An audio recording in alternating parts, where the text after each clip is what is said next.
Here's a wild question. What if I told you that one of humanity's greatest achievements, the foundation of everything we call civilization, might have started with people getting absolutely drunk? Not metaphorically drunk. Actually intoxicated, actually hammered. This isn't a joke. This is what some archaeologists and historians are genuinely arguing. And the more you dig into it, the more it actually makes sense. Let's rewind about 10,000 years. Humans were still mostly hunter-gatherers. We moved around, we followed animals, we ate whatever plants we could find.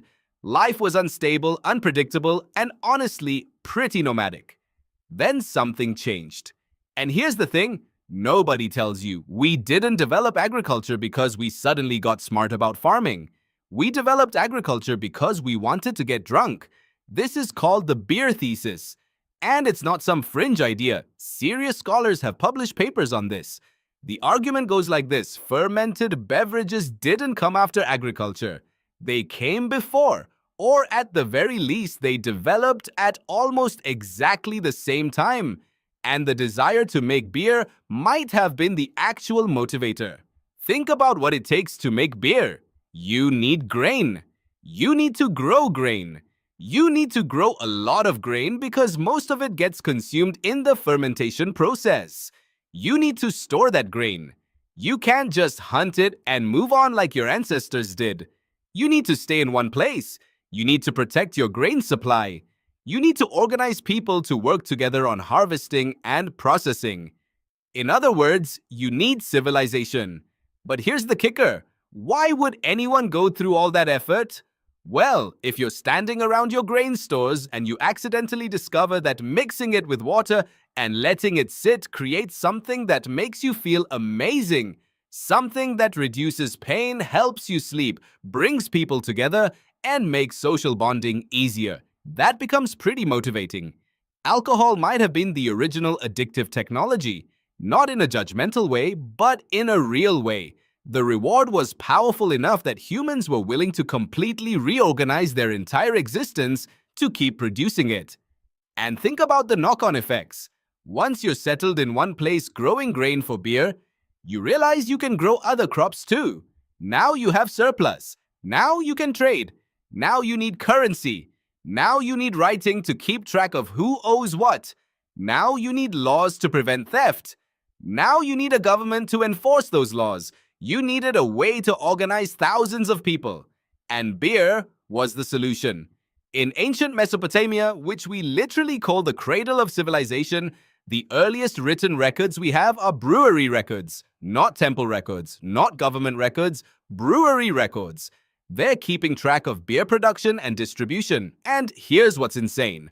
Archaeologists estimate that in ancient Mesopotamia, workers were literally paid in beer. Your salary was grain and beer. Your compensation for building civilization was a daily ration of fermented grain water. And this wasn't unique. In ancient Egypt, the same thing. Workers on major construction projects were compensated in bread and beer.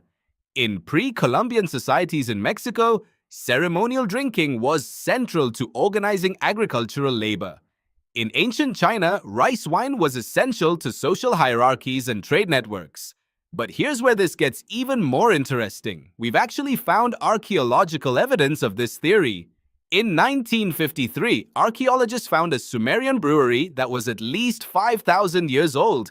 It was sophisticated, it had specific equipment, it was organized. This wasn't someone experimenting in a corner. This was industrial beer production. And it predates most of what we think of as advanced civilization. Some researchers even argue that bread wasn't the primary use of early grain, beer was. The bread came later as a byproduct. You ferment the grain for beer and then you can bake what's left over. The priority was alcohol. Now I know what you're thinking. Okay, but couldn't this be a coincidence? Maybe agriculture developed for food and beer just happened along with it. And that's fair. But there's more evidence. In 2001, a researcher named Patrick McGovern found residue of fermented beverages in pottery from around 7000 BCE in the Fertile Crescent. This is right around the time agriculture was supposedly developing.